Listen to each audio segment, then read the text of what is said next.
Hello, ladies and gentlemen, friends and neighbors. It is August 25, year 2024, and the time is 4 p.m. Pacific Daylight Time. Welcome, one and all, to a very special presentation today, and I have titled it The Spiritual Journey of RFK Jr. and American Practical Meta Politics. Now, don't let the meta politics part of it scare you away. And hopefully, I'll demonstrate before we're over here, before we're finished, what I mean by meta politics. It's a transcendent politics. That is, it goes far beyond what we have experienced for the last 10 and 12 years. This really low level moronic form of political culture. And I'm not just talking about the political candidates, right? Oh, Kamala Harris, blah, blah. I'm talking about the pop up pundits who contribute to the inanity of our political culture. So that's what I mean by meta politics. And toward that end, I am inviting people here in the chat room to become the pundit for a day. Just like when I was a kid, there was a show called Queen for a Day. Well, today I'll play Jack Nars, and you will be the pundit for the day. I'll just be more of a meta commentator or a moderator. And I really want to feel the pulse of the American people or people from around the world, because I know I have an international audience. I want to see what you think, what you have to say about the very recent alliance between two really important, strong, powerful forces within the political establishment.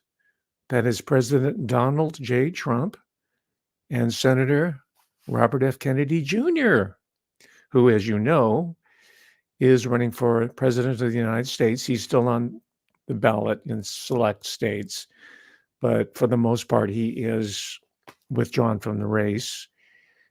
Strategically leaving himself into these battleground states, right? And throwing in his lot and the lot of the American people with one Donald J. Trump. How exciting. So welcome, brothers and sisters. Welcome, Stephen Skiba and Carol Stanhope and the polypharmacist. I don't know what you mean by that. We know that Robert F. Kennedy Jr. got into polypharmacy on the illicit end when he was in college. And he was a heroin addict, self-admittedly, for 14 years. I'd like to know what you think about that. Can we accept a former junkie as president of the United States of America? Right? That's one question I can throw out. The puppets. Okay, you don't believe in the system or the puppetry, the presidential puppetry, as one person has called it. That's fine. That's your prerogative. You can sit it out. I was about to sit it out myself until RFK Jr. threw his hat into the ring, and I'll hopefully explain to you why I decided to get into it as well. Although I will tell you, full disclosure, I will tell you that I voted for Donald J. Trump not once, but twice. But I'm also a person who voted for Jesse Jackson. Remember him, Jesse Jackson, of the Rainbow Coalition? I voted for him twice. He ran twice for president long time ago. He was one of those third-party long shots. But I believed in his message, and let's set aside some of the problems that are associated with Jesse Jackson, the person. I was interested in the Rainbow Coalition politics at the time. So I'm a free thinker so far as politics are concerned, and I like to make my own decision. And this talk today, or this presentation, in no way constitutes an endorsement for the candidacy of either major party or for any particular candidate or a combination thereof. I want you to make up your own mind. So to begin the session here today, We're gonna run it more like a seminar for a change. I always tell myself I'm gonna involve the audience a lot more, but I have a tendency to keep running on with my own ideas and my own comments. So let's take a look at this. It's less than 2 minutes. Bear with me here. What I thought was the seminal moment capturing the major themes of what Robert F. Kennedy Jr. is not only just as a political candidate, but as a human being, and how that will benefit the American body politic, the American polity, how it'll help rejuvenate the American political culture, getting away from the pop-up pundits, from all the commentators, and I studiously avoided any commentary by these characters, whether they be MSM or some of these other people who are even might be aligned with Bobby Kennedy. I'll call him Bobby Kennedy for short, if you don't mind, if you'll excuse the informality. Because I feel like I know him on a personal level because we're about the same age, and we experienced for the most part all these different life changes around the same time, the different eras, the pot smoking era and the hippie era, the long era. Although I was not a hippie as such, but we have a common point of reference culturally and socially and politically. Now that doesn't make me automatically default to Bobby, right? I still have my critical faculties intact, but I'm just saying that there is a personal investment that I have in his candidacy. And I almost put redemption in the title here, but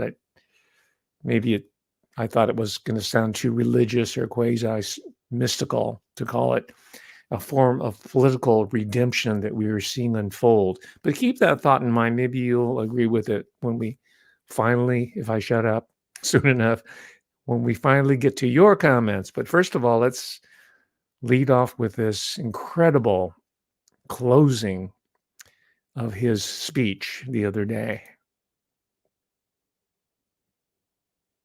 Ultimately, the only thing that will save our country and our children.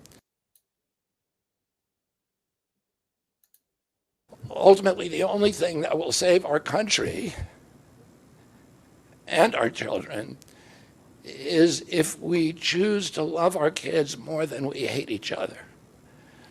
That's why I launched my campaign to unify America.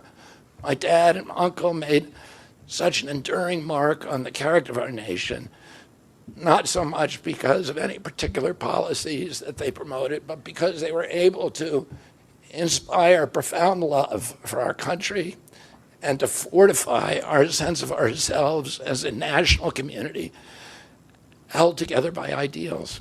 They were able to put their love into the intentions and hearts of ordinary Americans and to unify a national populist movement of Americans, blacks and whites, Hispanics, urban and rural Americans. They inspired affection and love and high hopes and a culture of kindness that continue to radiate among Americans from their memory. That's the spirit on which I ran my campaign and that I intend to bring into the campaign of President Trump. Instead of vitriol and polarization, I will appeal to the values that unite us, the goals that we could achieve if only we weren't at each other's throats. The most unifying theme for all Americans is that we all love our children.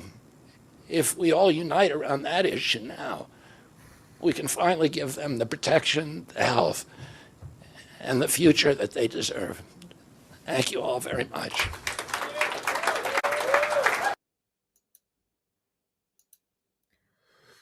Wow. Love, compassion, unification. These are themes that have been absent from political discourse for the last decade at least.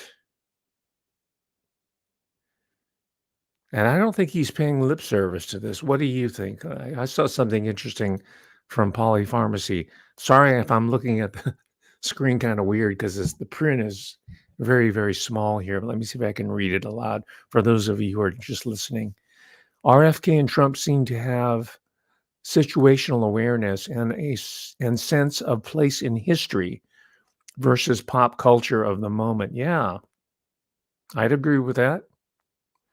Now, polypharmacy, what do you think about having a admitted former heroin addict for 14 years as president of the United States? And I think he used to indulge in a little bit of weed when he was an undergraduate at Harvard. At least that's what I see. We're the same age, so I used to hear these stories way before the age of the internet, right? Because my peers were going to Harvard, places like that, and these are, fellow students that they talk about and know and hang out with. So anyway, I'd agree with that sentiment. I have no disagreement there in substance. Let me just pick one in random. I'm not cherry picking these. I'm trying not to. I can hardly read them to cherry pick them. Everybody knows. I'll read these aloud so people are away from the computer screen. They'll hear this. Everybody knows that the war is over. Everybody. Oh no. Oh, this sounds like Leonard Cohen. Wow. Yeah, okay.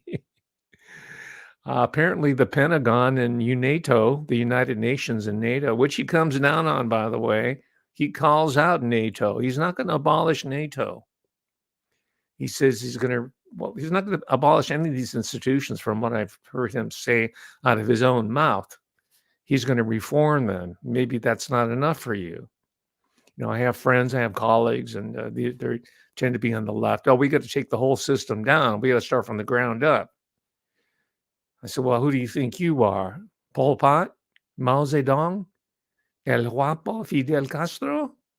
No, I think a moderate, not a moderate, but an aggressive move to root out the malcontents in these institutions is the first order of business. They don't have to be in these institutions if they're unhappy. And they can start their own political party, their own counter group if they want, right? So, yeah, let's see. Polypharmacy opines. I'm not sure about a 14-year heroin habit. Usually people croak sooner than that with consistent heroin use. Yeah, maybe, but I understand you could also snort it. It doesn't necessarily mean you're taking it without hypodermic. So maybe it was just, I don't know. I don't know the circumstances, but I'm just going with what he said. He's far from croaking. He's my age. He looks a lot better. We're almost the same age. We were probably in the same university class. We probably graduated the same year. Of course, he graduated from Harvard, and I went to State University because, as you know, I'm a ghetto Asian. But he had a serious habit, and a lot of people did. This is the 60s, or post 60s, let's say. I'm not trying to justify it. People were into all kinds of strange brews, as it was called. Someone says, and unflatteringly, Katie Cat, RFK has a typical addict personality. Well, he doesn't use that phrase, addict personality, but he addresses that in one of his, and maybe we'll come across this when I show you the videos. He addresses that, and he says when he was a young man, he was just interested in satisfying these appetites that he had. He didn't specify what they were, but I think, sex, drugs, and rock and roll were the order of the day, and drugs probably figured into that. And he was not alone in that. Perhaps even that gave him, through his own personal quest, his suffering, which we'll talk about later, maybe that gave him some insight and some compassion towards other people who are going through contemporary current struggles, such as addiction to fentanyl and opioids. Maybe he's going to do something about it. He certainly indicates he's going to be moving on big pharma. That's good to hear. We didn't hear that from Donald J. Trump. We didn't hear, certainly not from, I don't even need to talk about the other characters.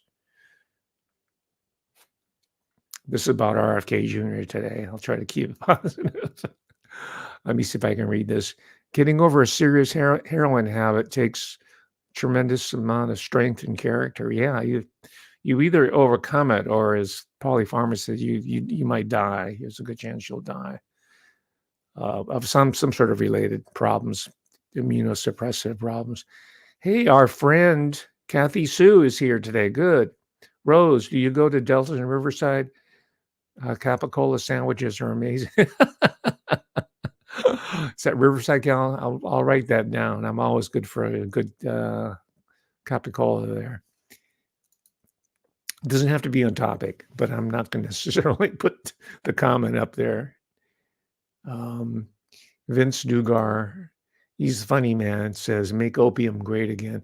Opium has always been great in America, and even during colonial times, and especially during the early republic, right? And we can thank the British and the Dutch for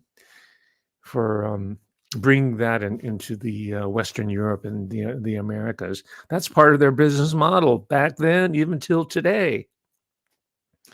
And one of the great members of a political dynasty, Robert Kennedy Jr., got caught up in it. Right? Maybe he will talk about the opium industrial complex, military industrial complex. We just got out of, with our tail between our legs, Afghanistan.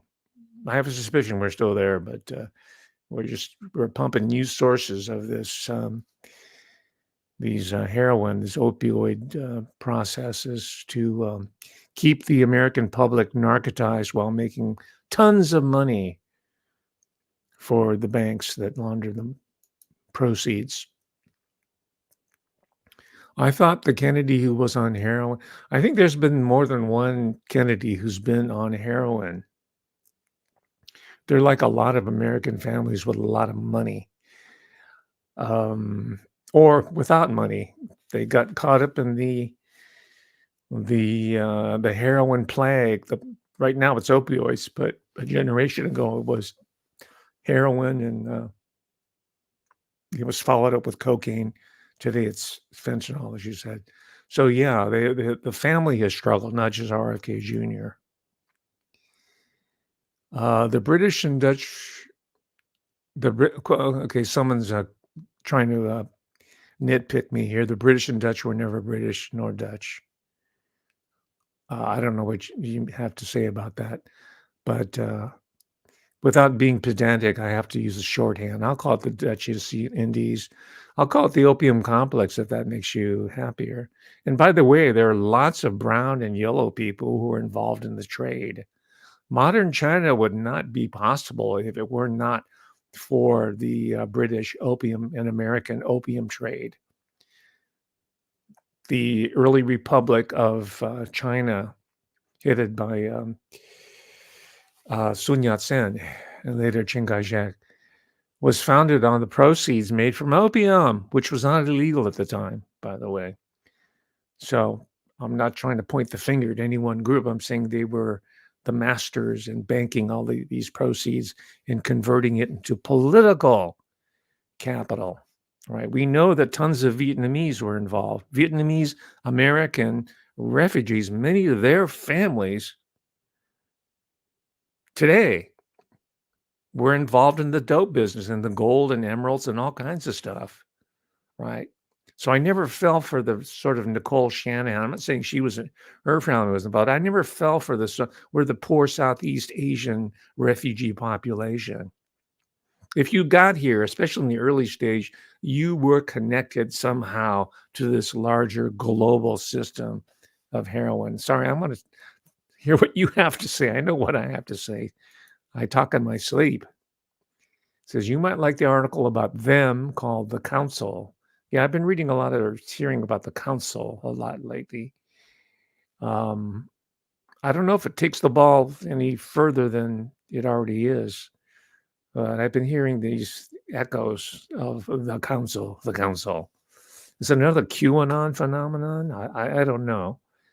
The names are pretty much known by now, and their descendants are known thanks to people like yourself, independent researchers, people who read widely beyond the official orthodoxy. One family, I'm on X now, quite aggressively. now that Elon Musk has taken ownership of what was once known as Twitter. And I put in one entry of the family Hambro, right? So we can talk about other people's besides the Rothschilds, right? So Rothschilds this, the Rothschild that. Well, have you heard about the Hambro and the Hambros Bank? No, you haven't. They're the ones who financed Robert Maxwell.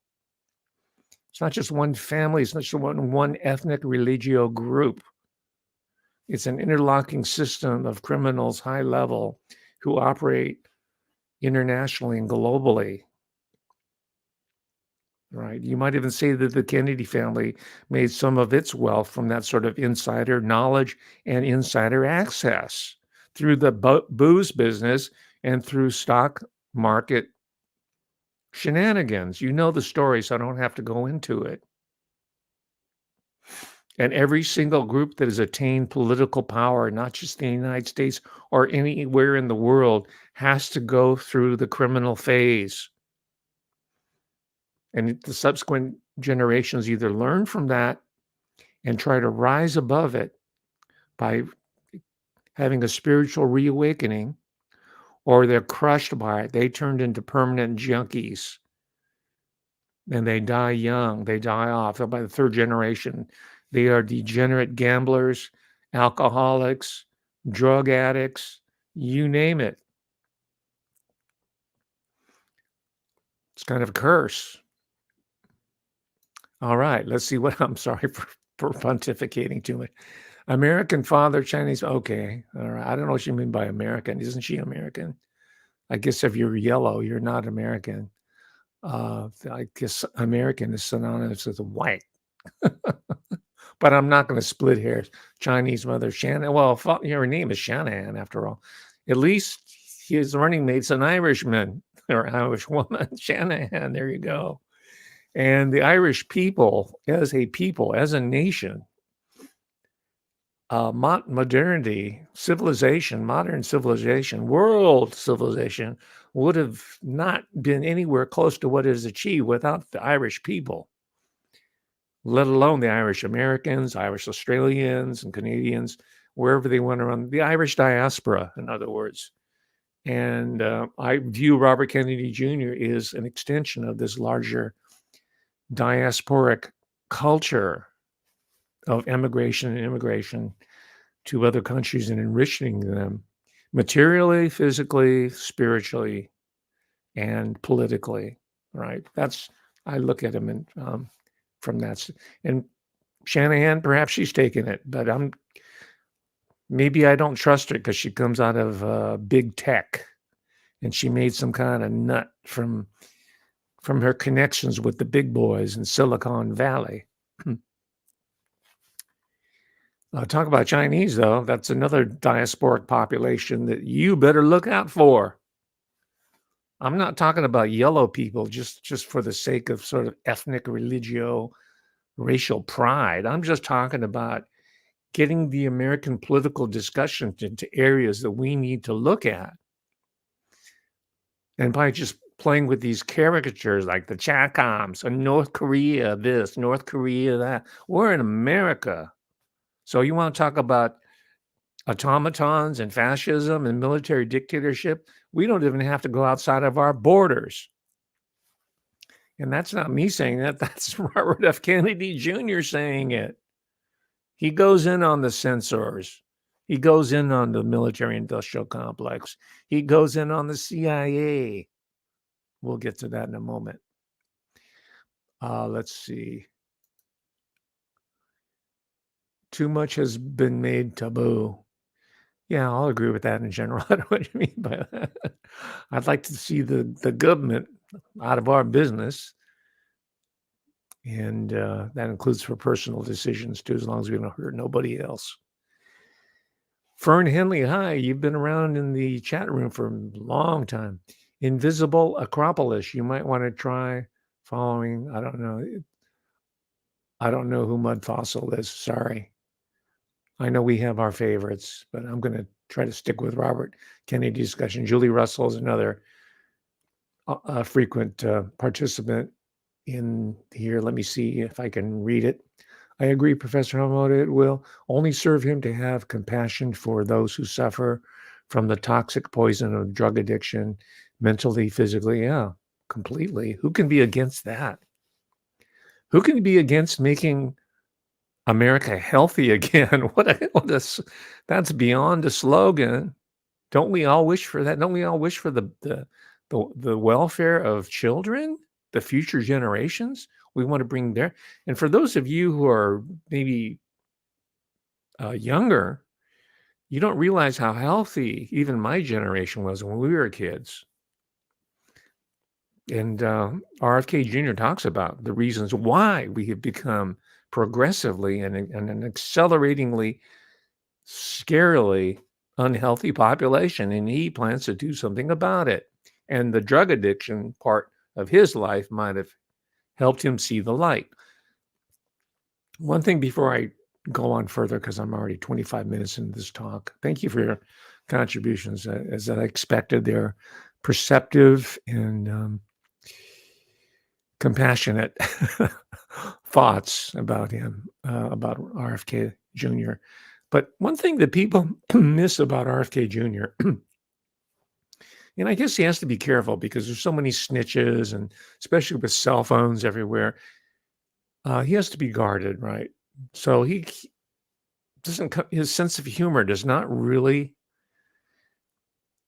come out. He can't allow it to leak out because someone's going to say, "Oh, he defamed so and so. He hurt X, Y, and Z's feelings." But this particular excerpt here, he's making fun of himself, which I think he can get away with because he's not hurt anybody. In fact, it makes me like him even more that he has a sense of humor about himself, right? The other people who are in the running don't have very much of a sense of humor about themselves. Now, Donald Trump kind of does. It's always, though, it's sort of like humble brag type of sense of humor.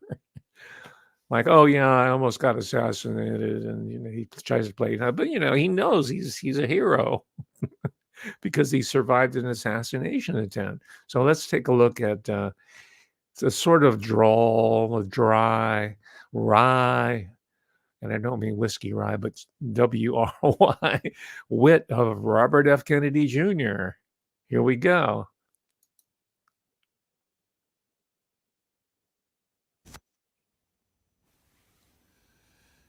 He is nuts and clearly disturbed. The Standard. He's angry. Vanity Fair. His own family hates him. The New York Post. He sounds like he's transmitting from another galaxy. He is so crazy. The New York Post. Kennedy is a humorless bully living in a paranoid fantasy. Vanity Fair. What the is wrong with Bobby Kennedy? Okay. He's a walking, talking conspiracy theory, the New York Times. He's completely divorced from reality, The Guardian. He is vile, the White House. Being with him was the low point of my summer, Vanity Fair. Bobby Kennedy speaks with a croaking, rasping, painful-sounding voice. His vague explanation is that it's a virus, but more likely it is a crack pipe voice. The Standard. Kennedy is a crank, the New York Times. He is a crank, the New York Times. He's a crank who cranks out whoppers the way Taylor Swift disgorges perfect pop songs, the New York Times. He has conversations with dead people, The Guardian. I wouldn't vote for that guy either.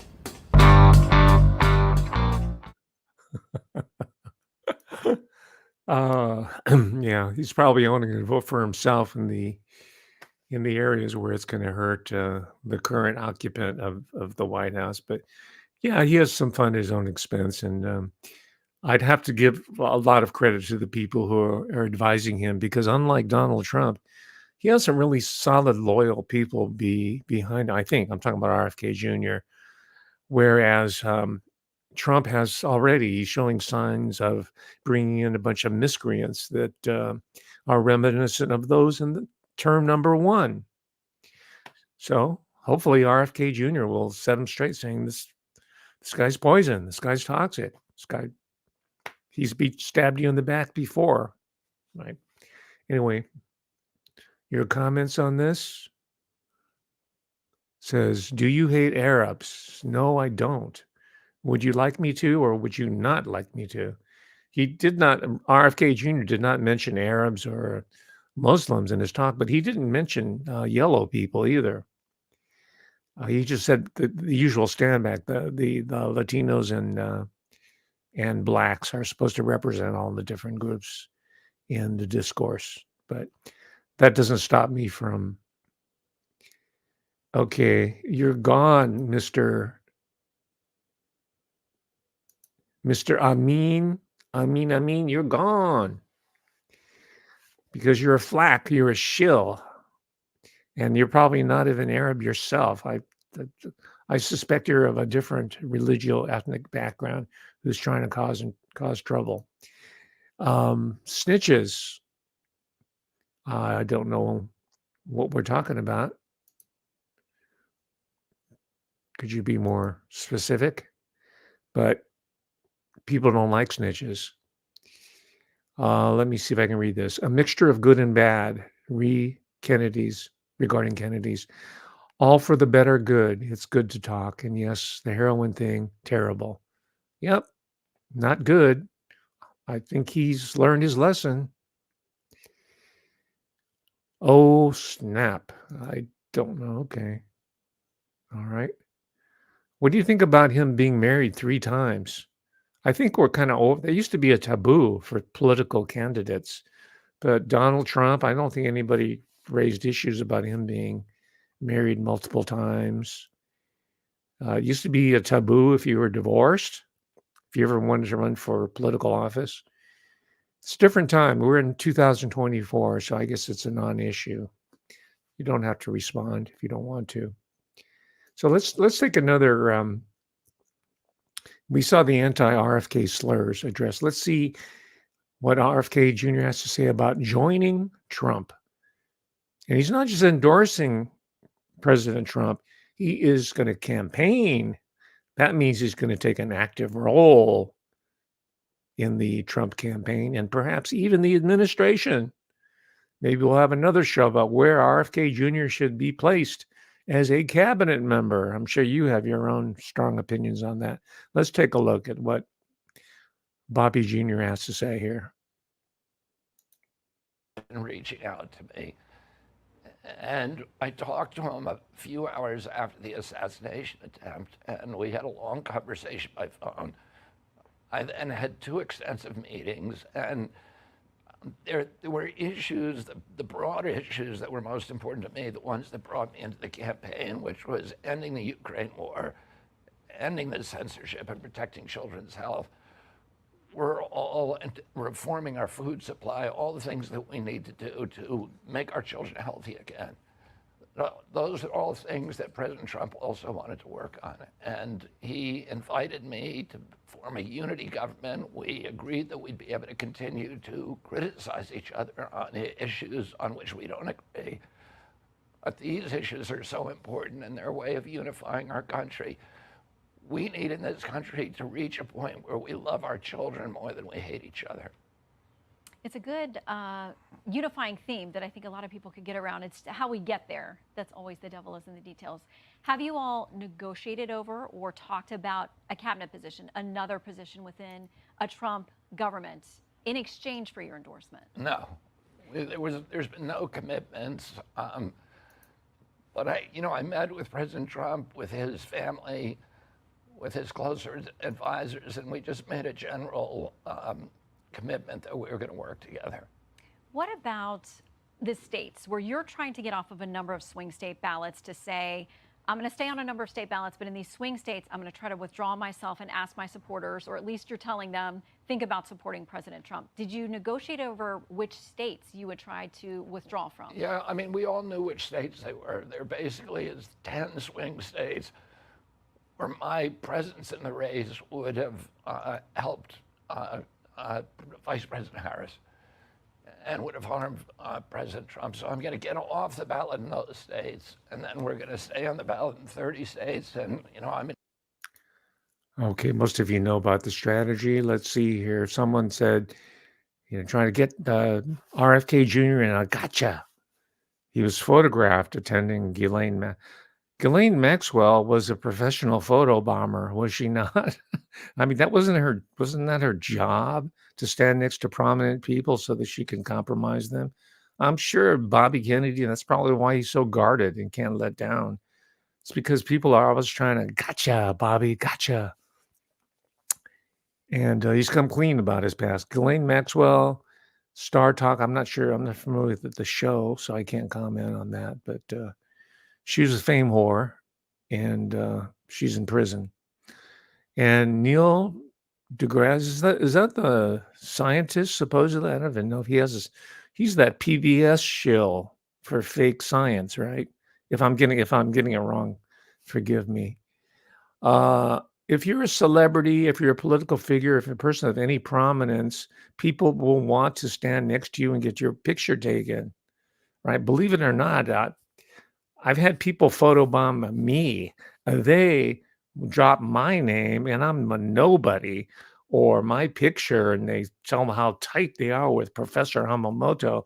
And I fully I understand how that operates. It's called the halo effect, right? So don't get turned off by that. Just go by his actions. That's my 2 cents. Corky Goss, hi. He's another regular. It says it's a miracle. It's all a miracle. Suppress. I mean, wow, there's a lot of miraculous types of occurrences that it's related to this campaign. Even for the hardcore atheists, they're probably scratching their head going, man, what's going on here? That's true. He has had a lot of problems. You might say, oh, he's a poor little rich kid. Who cares? I'm not sorry for millionaires.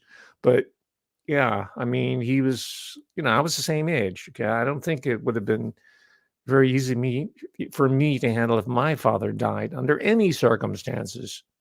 Right. But his father was killed by an assassin who later, by the way, RFK Jr. defended the alleged assassin, Sirhan Bishara Sirhan, a Palestinian American who was framed for the assassination of his own father. And that went against the counsel and the approbation of his own family. They hated him for saying that Sirhan should be paroled. And he was paroled. The California prison system, the parole board said, okay, you've done your time, and it looks like you have the support of credible people like RFK Jr. Sirhan, you were free. But guess who turned it back?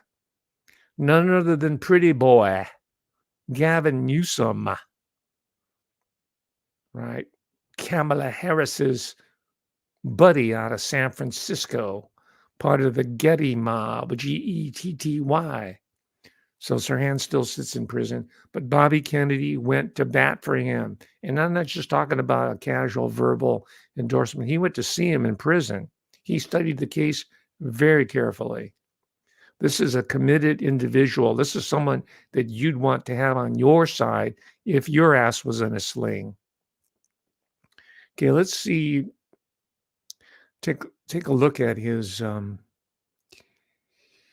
spiritual awakening. That's part of the title, after all, of this particular discussion. Who were saying you're crazy, you're a conspiracy theorist if you say it came from the lab. We're all. I'm jumping the gun here. That's Senator Dr. Ron Paul here.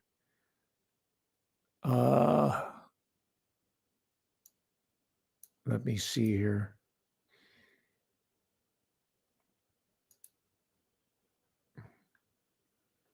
Yeah, I wanted to show you what he calls his journey to God. Let me see if I can load it up here for you. I think it's a very important. A year after my dad's death, I was addicted to heroin. Let's start that over again. When you made this point that as a teenager, he started on heroin because of his family tragedy, Within a year after my dad's death, I was addicted to heroin. I was addicted for 14 years. I quit when I was 28 years old. And during that period, when I was in early recovery, is when all of these things started to make sense to me. My Catholic upbringing, all of this confluence of philosophy and theology and self-examination and pain that you go through. We grow through pain. You know, pain is ultimately the touchstone of spiritual growth. And addicts have a unique opportunity for redemption because they've been to hell. It destroys your life, and it destroys your relationships, and it hurts everybody that you love, and it makes you into a liar. Whenever you're living against conscience, which you're doing if you're addicted, you push God over the periphery of your horizon. So there is, a complete disconnection.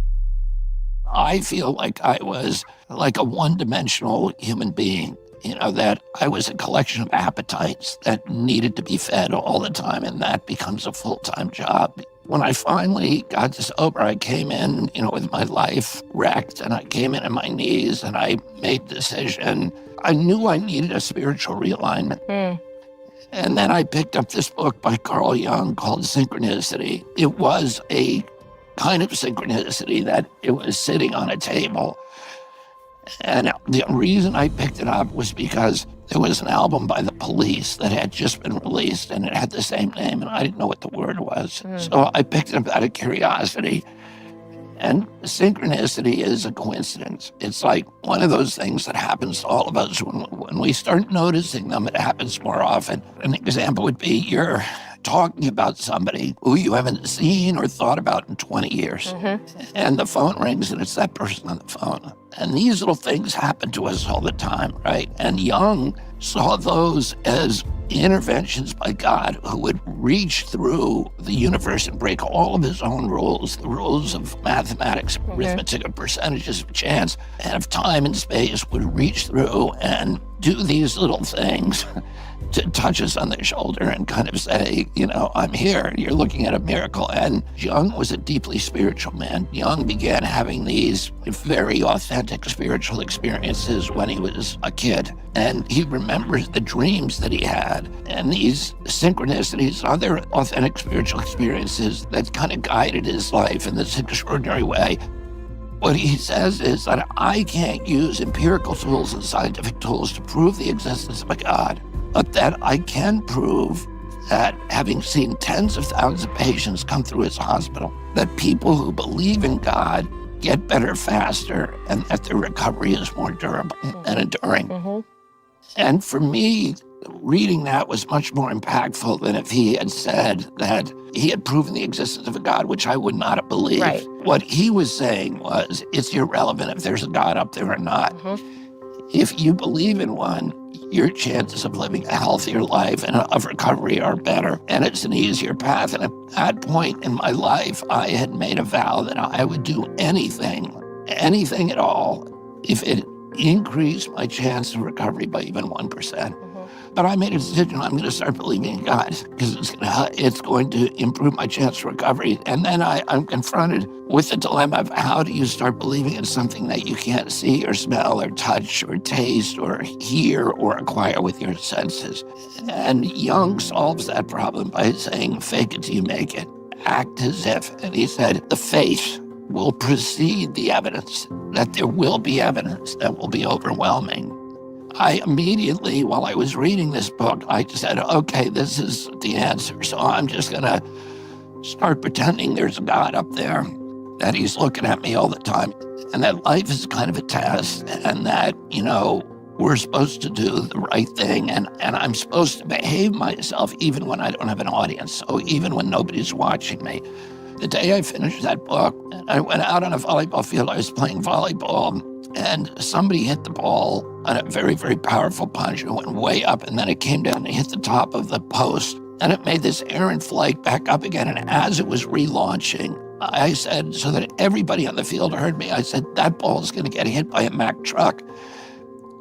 I don't know why I said that. I have no idea, but everybody heard me say it. And the ball went up and landed on a chain link fence, and then it bounced on the other side, and it rolled down about 40 yards into a main thoroughfare, and this giant 18-wheel diesel came by and popped it with just a resounding pop. And everybody looked at me for a second, or like, wow, how'd you do that? Oh, at that point, I I had just finished this book about synchronicity, and I was like, okay, I can either just dismiss that the way that I would as a weird coincidence, or I can just say that, this is God's way of talking to me, and I'm going to accept that, and I'm going to accept the beauty of it.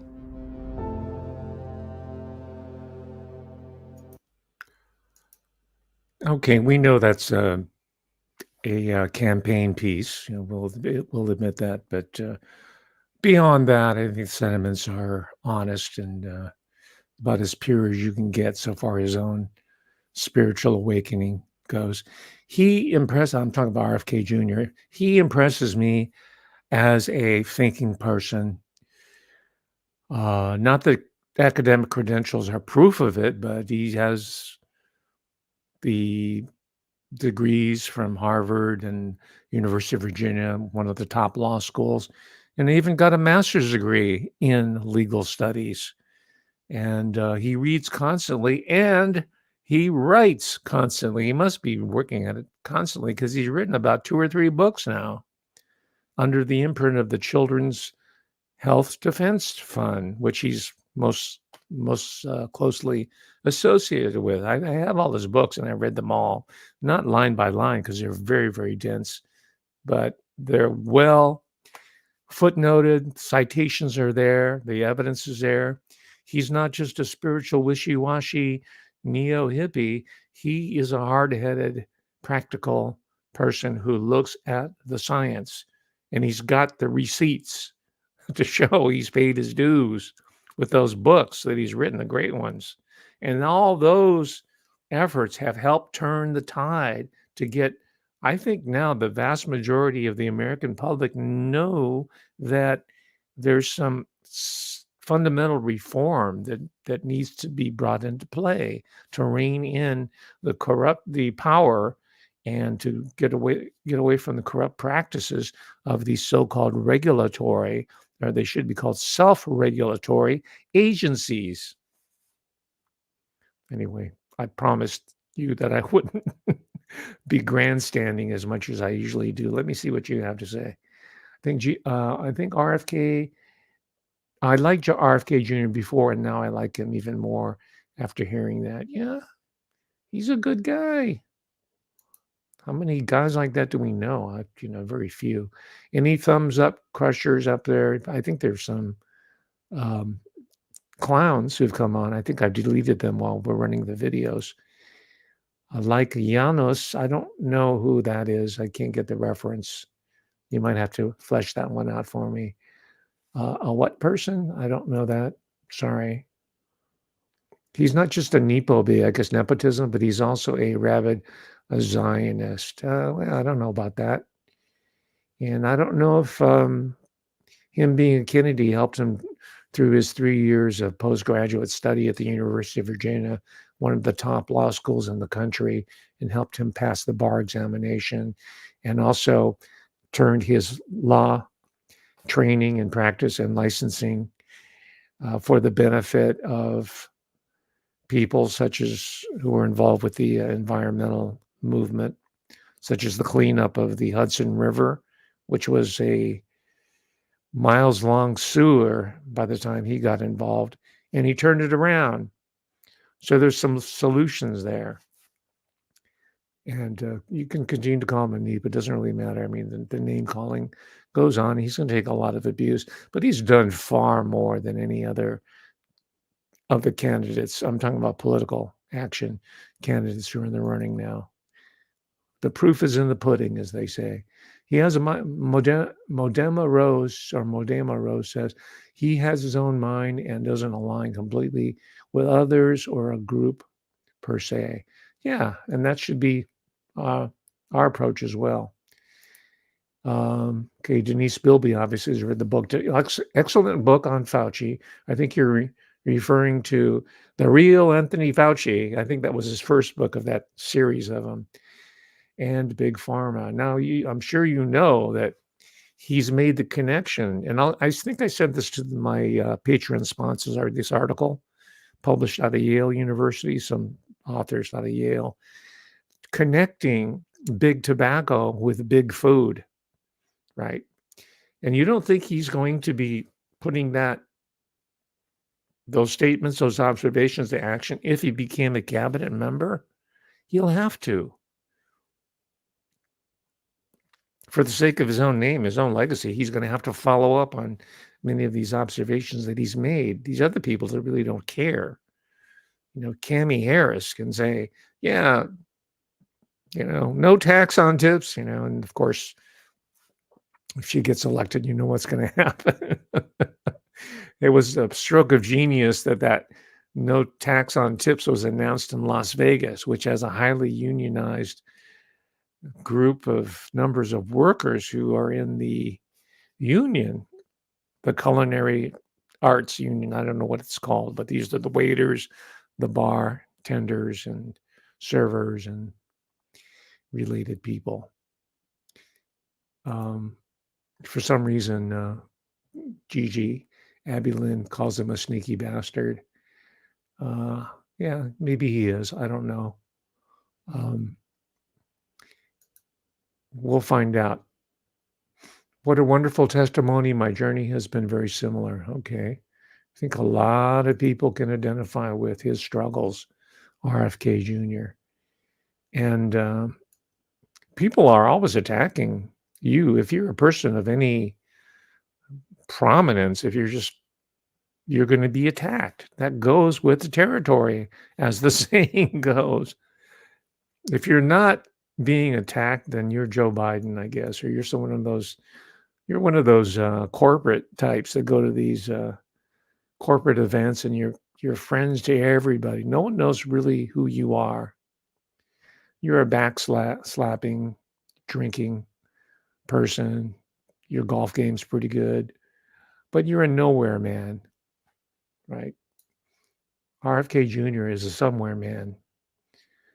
Let's see. I think I saw a name here. I wanted to see what she had to say.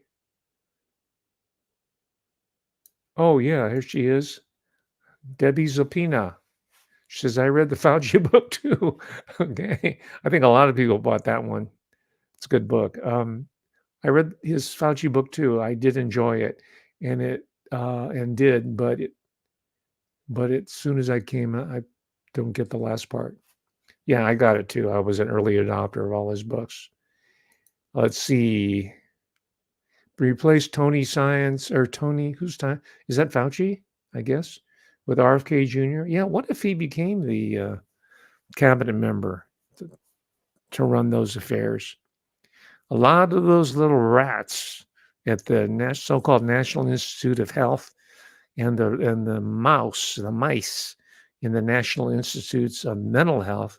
These were my two nemesis. His name was Professor Stanley Su and Professor Nolan Zane. They're both Cantonese American mice who worked on National Institute of Mental Health contracts and other types of sleazy organizations self-dealing with their own little ethnic group.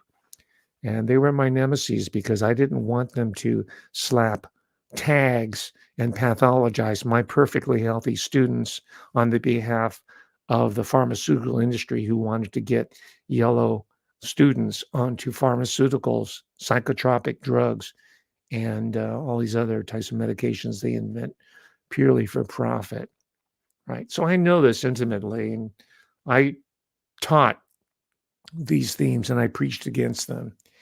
And I suffered the consequences from both of those guys, Nolan Zane.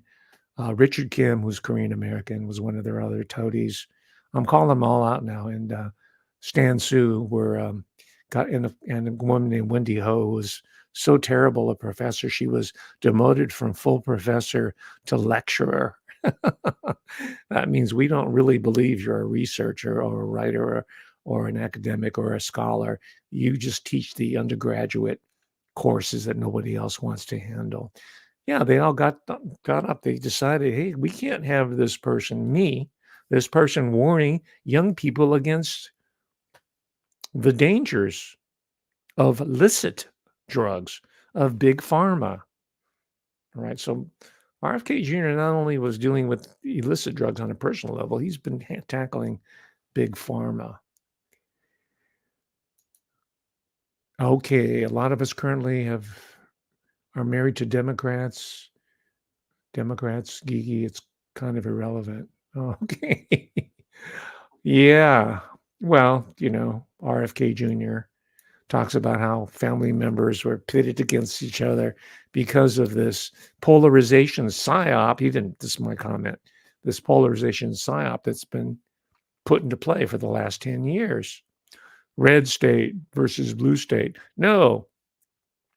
How about the unification of the United States of America? Yeah. Okay, let's see another video. You know what? You might be interested, even if you hate RFK Jr. and you think he's a nepotistic product. RFK Jr. has called out the CIA as being responsible for the murder, the assassination of his uncle, the martyr, John Fitzgerald Kennedy, President of the United States. Let's take a look. White House contender Robert Kennedy Jr. blaming the CIA for assassinating his uncle, former President John F. Kennedy, back on November 22nd, 1963.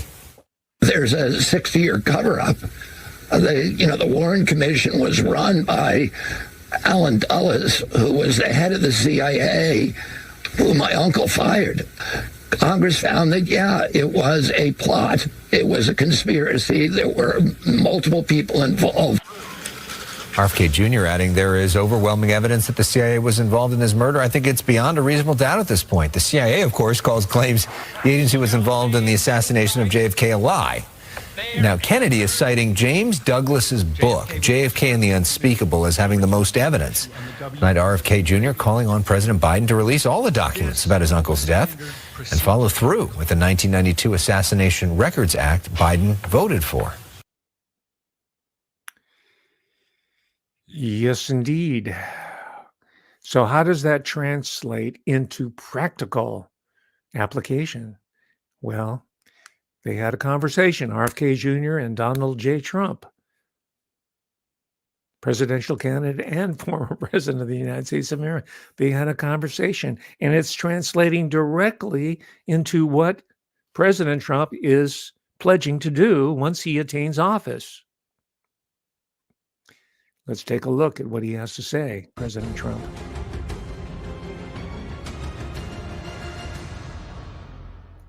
I will establish a new independent presidential commission on assassination attempts. And they will be tasked with releasing all of the remaining documents pertaining to the assassination of President John F. Kennedy. And they will also conduct a rigorous review of the attack last month. Donald Trump vowing full transparency on the JFK assassination if reelected, and to take the lead in investigating the attempt on his own life. Meanwhile, at least 5 Secret Service agents were pulled from the field and placed on administrative duties, one of them from Trump's personal protective team, following that fateful day in Pennsylvania. Florida Congressman Michael Waltz is on the committee investigating the Trump assassination attempt, and he joins us now. Congressman, great to have you on the show. We had a Secret Service. I will establish a new independent president. All right, you've made your point, President. I was referring to George JFK. I think you're insinuating is that George Clooney, as I call him, is a JFK wannabe. He's certainly strutting around like he's a presidential timber, but he's far from it. He's a synthetic creation like most of those phonies over there. So is his wife, the supposed human rights lawyer. Right? She could be Huma Abedin's sister for all we know. There's your phonies. So yeah, you're right. George Clooney. Okay, cocky, or I'm sorry, not cocky, excuse me, Corky. I agree with you. The CIA, it needs transmuting. I guess that's one way of putting it, transmutation.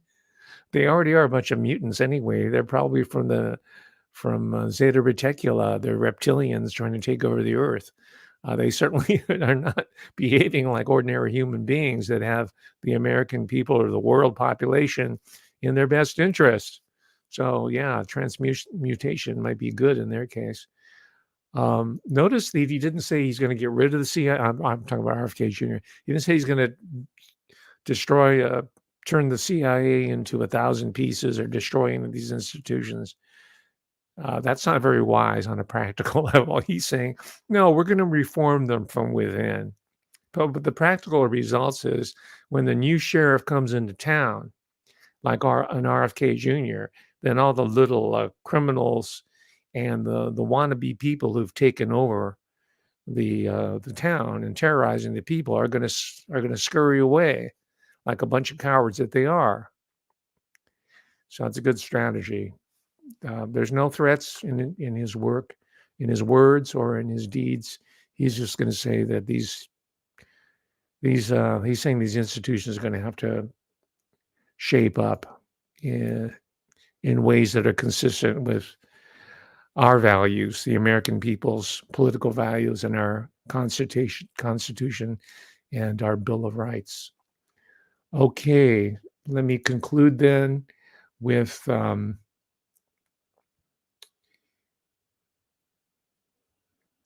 little bit of the speech that we saw, RFK's speech. Tonight, I'm very pleased to welcome a man who has been an incredible champion for so many of these values that we all share, and we've shared them for a long time. I don't think too many of you people have heard of him. He's very low-key. He's a very low-key person, but he's highly respected.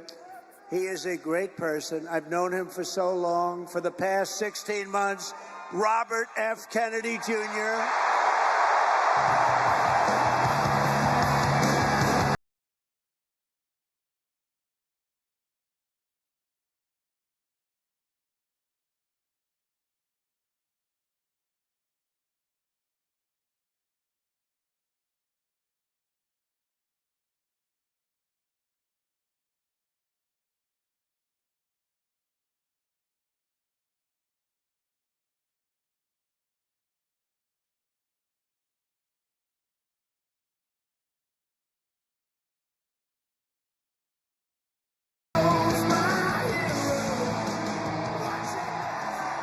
Man, whoa.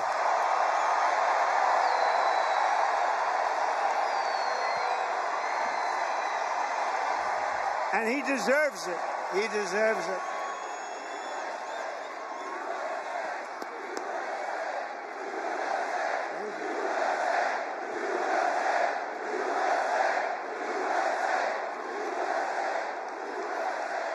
For the past 16 months, Bobby has run an extraordinary campaign for President of the United States. I know, because he also went after me a couple of times. I didn't like it.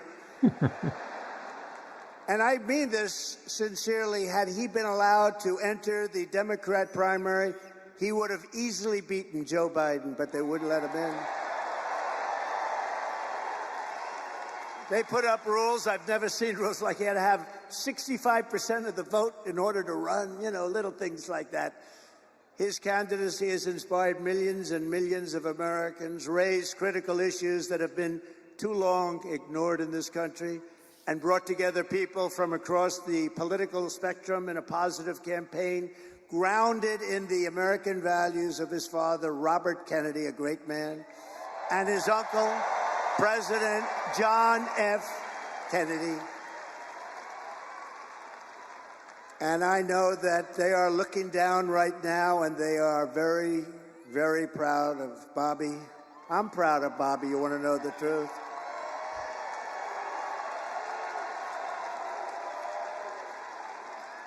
And I don't think I've ever introduced anyone that got applause like he just got. I must tell you, I don't think it's true.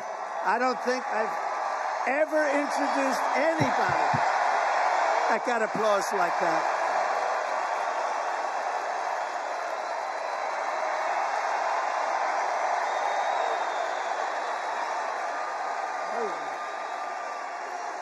Amazing.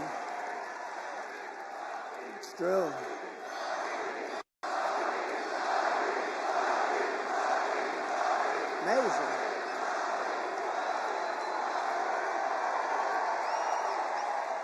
soon as Well, you can see that RFK Jr. is beloved amongst the American people. Even hardcore Republicans, they would never have cheered RFK Jr. Not in the not too distant past. They just didn't like the Kennedy brand of quote unquote liberalism. So I'll let you guys have the last word with that incredible coming together of political forces. We are so fortunate, ladies and gentlemen, for being part of the history, the contemporary history. This is an incredible moment in American history, and can hardly wait to see how it plays out as we move along. And we're all going to be part of this new meta transcendent political transformation, reformation of the system. It can happen because we are a romantic, an idealistic, but pragmatic people who want to see these values that most of us hold in common to be part of our political culture, our society, our general culture, our popular culture. So let's see at random what you have to say. You don't have to like it. It's okay. My government is all under control. Can't you tell? Yeah. These talks will be helpful going forward. Thanks, Professor. It's my pleasure. I wanted this to be your day of being a pundit. Isn't it great? Hell first, they won't give up power they can't. Well, we'll have to see about that. The power's already shifting, and it's never going to shift totally, and no one's ever going to be a perfect angel either. So if you can wait until that happens, but you might have to wait until you die to see that happen. Not so, but remaining as hopeful as I can muster today. Okay, that's good. And at least if you're engaged and you have some sentiment and have some energy about the body politic, I think there's hope. We don't all have to agree, but we all have to be invested in the outcome of what is transpiring at the moment, at the historical moment. So, ladies and gentlemen, thank you very much. I hope to. There's a very successful integration of the chat feature here on StreamYard/TubeView, and maybe we can do it again. Maybe we'll do it as we get closer to the election, and maybe we'll do it post-election to see what happens in post-election. So anyway, thank you very much for your attention, investing 1 hour of your time on this day of rest on Sunday. And we'll see you next Sunday, God willing. Thank you very much. Bye.